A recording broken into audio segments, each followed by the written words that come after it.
Hi, this is the 13th Wolfman. As a few of you may know, a few weeks ago I picked up Captain Kronos Vampire Hunter. I recorded a review for the Midnight Movie Show, or the Midnight Movie Review, for Captain Kronos Vampire Hunter, but when I went back and I watched it, I really didn't care for how I did it. So I put it off for a while. I thought I would, thought I'd sit back and, try to pose my thoughts a little bit better. And this is my second attempt at Captain Kronos Vampire Hunter review for the Midnight Movie Review. I do have to say this. When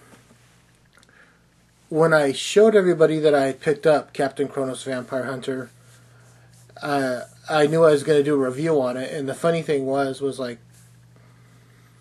the morning that I thought about even posting it, somebody else had posted a review for Captain Kronos Vampire Hunter. It was just kind of funny. So if you don't know the story of Captain Kronos is a man that was part of the Imperial Guard back in the 1800s. And he is asked to come to this little village where the young ladies are being sucked. Their life is being sucked out of them, but they don't quite know that it's being sucked out in a metaphoric sense that it's vampires. It's just that they're these young ladies of 18, and they're in their teens, and they're nubile, and they're young, and they're perky, and then when they're dead, they're old and haggard. So life is actually being sucked out of them. So this doctor gets word to Captain Kronos to come and check out what's going on in this little village. And along the way, he comes across a young woman played by Carolyn Monroe, who had seen something similar to this happen in her village. So they pick her up, they bring her along, and they figure that they could have her, help. It's Captain Kronos, the young woman, and Captain Kronos' sidekick, who is a man with a hump. And the guy with the hump is kind of funny. I mean, he's the one that drives the wagon with all the supplies, and Captain Kronos has got his own horse and a couple of swords.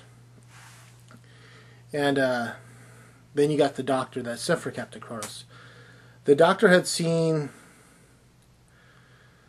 knows what's going on, I guess, because he had seen something similar to this happen years ago. And so, like I said, he sent for Kronos. Kronos shows up, and they find out that they're dealing with vampires. Now, the cool thing that they did with that Hammer did with this was, it wasn't just Transylvanian vampires. They established in this movie that there were vampires of different myths and different legends, and each one has to be dealt with in a different way. You can behead some of them, you can stick a stake through their hearts, and you got to catch them on fire as another way of getting rid of them. And later in the movie, when the doctor that sent for Captain Kronos gets bit and starts to turn, they're trying to figure out how to kill him. The doctor, that is, the doctor knows he's bit. He doesn't want to he doesn't want to turn. He doesn't want to become a real vampire, so he doesn't mind Captain Kronos experimenting on him, which is really hilarious. They're doing what they can. But it's just so funny that, they're like, okay, well, we'll hang you. Well, that didn't work. Okay. Next, that's off the list.